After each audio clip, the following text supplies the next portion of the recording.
Good evening, everyone. Welcome to the How To Academy. My name is David Malone. It's my pleasure this evening to talk to Dr. Morgan Levine, who is the head of the Aging and Living Systems Lab at Yale University. Afternoon, Morgan. Thank you, David, for having me. And you have just written True Age, cutting-edge research to help turn back the clock. Turning back the clock has been something people have dreamt about doing for millennia. How much progress have we made recently in actually turning back the clock? Yeah, I mean, I think I don't know if we've made a ton of progress in actually being able to do it, but I think we've made a ton of progress in actually approaching this as real science and not just as science fiction or kind of pseudoscience snake oil. So there are real universities and real science labs around the world working on actually understanding the biology and mechanisms involved in the aging process. So I think we are potentially on a precipice for actually having real solutions, but perhaps, not maybe the ones that people would like to have yet. All right, well, look, you sort of the framework for your work, you introduce very early in the book. You say, look, there's a difference between your chronological age and what you call your biological age. Tell us a bit more about what you mean by that and why it's important, because it's sort of the framework for everything else you say, isn't it? Yeah, so I mean, if you ask people, what's your age or how old are you? I would think almost everyone's going to give you their chronological age, because that's how we measure aging in our society. It's the time since birth. And we tend to associate this chronological age or chronological time with things like risk of disease or loss of physical or cognitive functioning, or any of these things that we associate and negatively stigmatize aging with.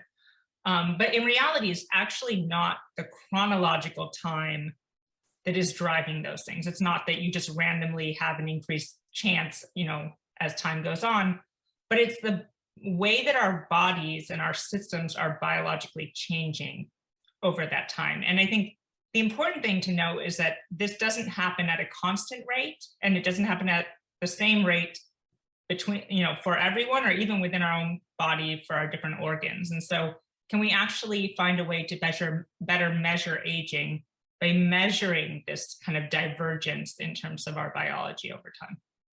And the answer is yes, isn't it? I mean, that is your work specifically, is measuring. So give us a clue as to how you go about it and how we can all go about it. Yeah, so probably for a few decades, people have been really interested in, is there a way to measure this thing that we are considering biological age? And people propose all sorts of different ways to do it. And I would say there's still not an agreed upon way to measure biological aging. And even the way that we're doing it now is continually evolving and improving over time. So you can do something as simple and as basic as just figuring out how many kind of deficits you have. So there's actually a little quiz you can take that's, how many diseases do you have? How many, things do you have problems doing? And it'll give you kind of an overall score. For a lot of people, that's not that useful, because if you're still in a fairly healthy state, you're going to, have this kind of floor effect with how well you can actually score on that. So there's more kind of advanced ways where we can take lots and lots of biological data or physiological data or even molecular and cellular data from people, and using kind of the power of machine learning and AI, actually feed it into these and make predictions about people. So either predicting how long it looks like someone's probably been alive. So, even if they've been alive 40 years, maybe their biology looks more like someone who's been alive, let's say 50 years or hopefully 30 years. But we can also make predictions about how much longer it looks like their remaining life expectancy would be, which is probably a more useful measure to have. And do you do this by looking for sort of markers in blood samples or saliva samples? And how do you actually do it? I mean, yep. Yeah, so you can do this almost in any type of sample. Traditionally, it's done in blood or saliva. Saliva and blood actually share a lot of the same types of cells, so you get pretty similar answers depending on, whichever one you do. And the types of markers that we're using in kind of the most cutting edge and most agreed upon ways of doing this are what are called epigenetic measures. So we're looking at something that's called DNA methylation. And what that just means is, people know genetics, right? Where you have your sequence of A, C, G, and T. But epigenetics is a chemical modification. It's basically telling a cell how to use its genome. So which parts it should use, which parts it should repress. And the cool thing is that even though, let's say, a skin cell and a brain cell have exactly the same genome, they're clearly different cell types, and that's because they have this different epigenetic program. So they're using different parts of the genome to create their kind of state or phenotype. The problem is that this really nice program declines or gets messed up with age. So the parts that should be used are then repressed and vice versa. And basically what we can do is we can look at the pattern of these little chemical marks throughout your genome. So look at hundreds of thousands of these and say you have the pattern, let's say in your blood, of someone who looks this age or someone who has this amount of remaining life expectancy. Right, so it's like, I suppose, the cells that turn into your teeth.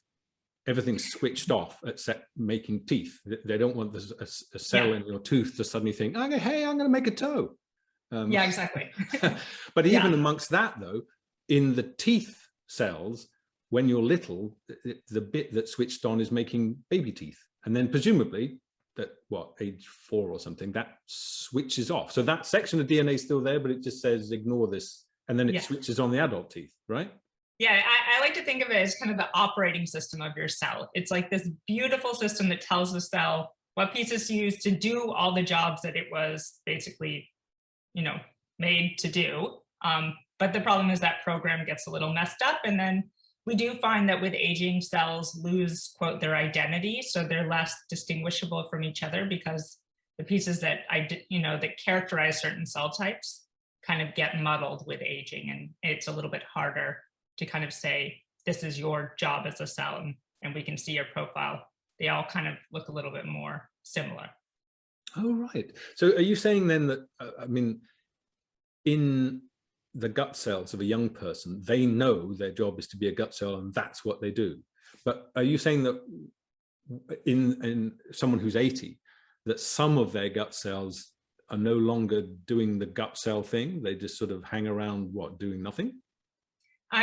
Well, some of them kind of hang around and just excrete nasty things. So these are what we call senescent cells, which they're really losing a lot of the original function those cells had. And they're also not dividing. They just kind of, some people refer to them as zombie cells. So they're not dead, they're not alive, and they're just throwing out like inflammatory factors and causing damage in their local environment. So yeah, things just don't work the way they were originally, quote, designed. I'm not making assumptions about where the design came from, but originally designed to work. Right, that's interesting. And so they're not contributing to their general health.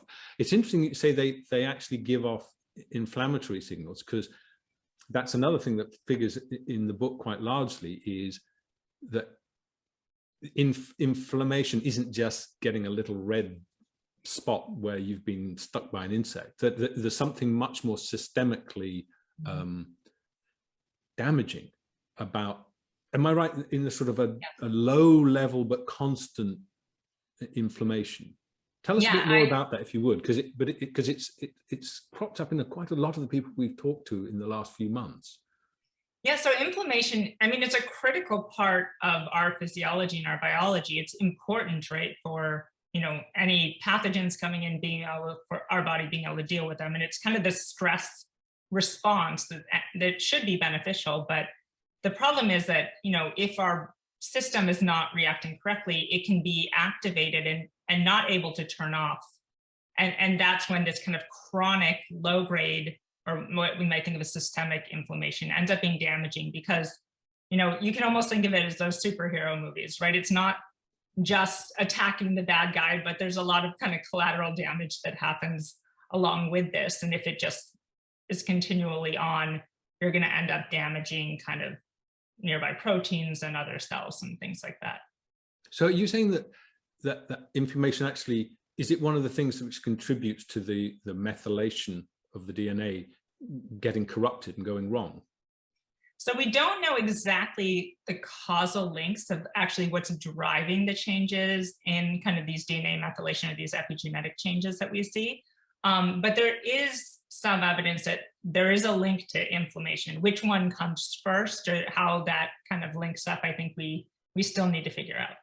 That's just interesting because we talked to a number of people in the last few months who are very concerned about the stress causing inflammation and that causing depression. Mm-hmm. And yeah. so it may be that it's not just causing depression, but is actually aging people. Or mm-hmm. Is that the right way of putting it, or accelerating their aging? What would be the right way of saying that? Yeah, it can kind of drive, aging and accelerate it to a degree, for sure. And there's a lot of interest in inflammation in the aging field. Some people think inflammation is the whole reason why we age. I think it's probably a little more complex and broad than that, but it definitely plays a really critical role in kind of driving and accelerating aging. Okay. You also talk about the relationship between disease and age, and there's a bit in the book where you say that that biological age is actually driving disease, which when you first read it, you think, wait a minute, I must have read that back to front, because we always think of it the other way around, don't we? Yeah. Well, tell us what you mean by that, because it's slightly counterintuitive. Yeah. So if you look at, basically, if you plotted your risk of disease as a function of age, in this case, we're talking chronological age, because it's the easiest one to kind of do this on a population level. What you would see is that for the majority of chronic diseases, so things like heart disease, diabetes, Alzheimer's, osteoporosis, any of the major cancer, any of the major killers, it increases exponentially after, let's say, about age 40 over the lifespan. And some people, again, think that, oh, maybe this is just a random chance, right? Every year you roll the dice and you're going to get some increased risk over time. But what biology and science is actually showing us is that the processes that we see that are a part of this biological aging process, so the way our bodies are changing with aging, are actually underlying a lot of the pathology of these diseases. So we actually think that our biology kind of changing in terms of losing it the way it was originally designed is causing dysfunction, which then we see manifest as these various types of diseases. And there's some evidence too, mostly in animal models, that if you can actually slow or reverse aging, it would actually delay or even prevent incidence of disease. So is it that there's a sort of a general degradation of the whole machinery, and because it's degrading generally, it's more vulnerable to the onset of these various diseases? Is it also more vulnerable in terms of not being able to repair itself? Yeah, so it's kind of both, right? Like it's degrading in that it's not functioning as well, but also its repair mechanisms aren't functioning as well. So it's kind of this snowballing effect, right? You have damage that's accumulating, and the system is also getting worse at dynamically being able to go back and repair that damage. So it just kind of builds up and eventually overwhelms. And we get basically a loss of kind of functional fidelity, how our organs and systems were supposed to function, and we label that as disease. So it's this dysfunction that we, as a society, have labeled as these different diseases. Interesting. That all sounds terribly depressing. Not only is the machine breaking down, but the janitor who's supposed to fix it has broken down too. Exactly. Okay. Yeah. So let's talk about the things that people can do to make the janitor work a bit better. Yep. So there was a short list of sort of the major, I mean, they're the big chapters in the book of the sort of areas which you've been looking at. Tell us what they are, and then we can deal with them. Yeah, so unfortunately, I might be the bearer of bad news. There's no magic pill right now, or no kind of quick fix for slowing or reversing aging. Again, science is actually working on this, so that's not to say that there won't be in our future. But for right now, a lot of this has to do with kind of behaviors, lifestyle, and environmental things. So the things we kind of already know about, right? Our diet, physical activity, stress, sleep. These all seem to be major things that can either accelerate or potentially decelerate the rate at which we're all kind of aging biologically. Okay, so let's deal with diet, because I mean, talk about big business. There's always some diet which is going to make you 10 years younger by next week. Yeah, exactly. Do any of them work?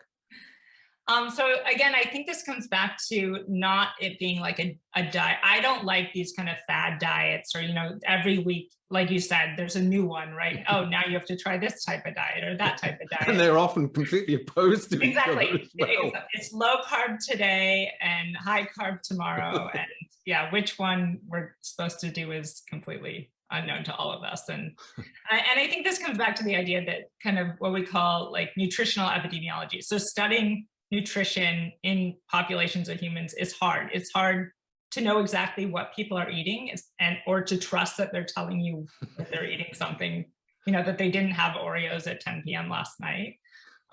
It's hard to disentangle these because you're not randomizing. You're not, for the most part, saying, oh, for 10 years, you guys eat this and you guys eat this, and we'll come back and see who did well.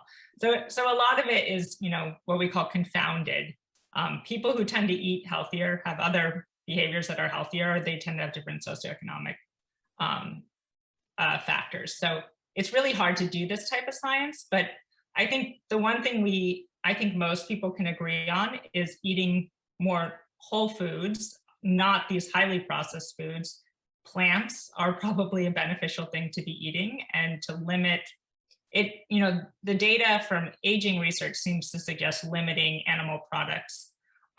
That's not saying everyone has to be vegan. And I think, for some people that you're going to have different needs on how much protein you need. And for me, it's find something you can stick to that's as healthy as possible. So again, I'm not telling everyone they have to go do like a raw food diet for the rest of their lives, because the vast majority of people cannot maintain something like that.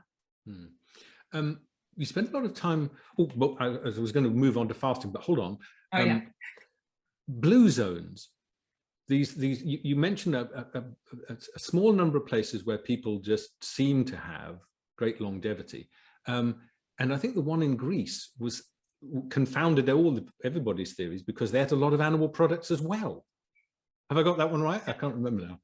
They ate animal products. I wouldn't say a lot of animal products. And I think, they're still eating not processed, very much whole foods, probably still a lot of plants. And I think the other thing, which we'll probably get to, is they're mostly physically active. So unlike us, they're not sitting at desks for 8 hours a day, staring at a computer screen or doing whatever we do all day.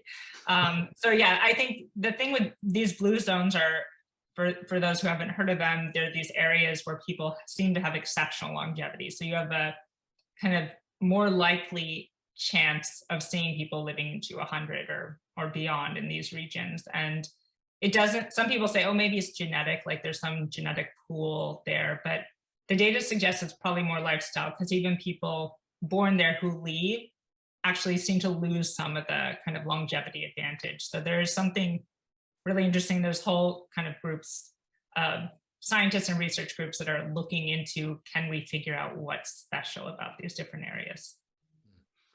All right, thank you.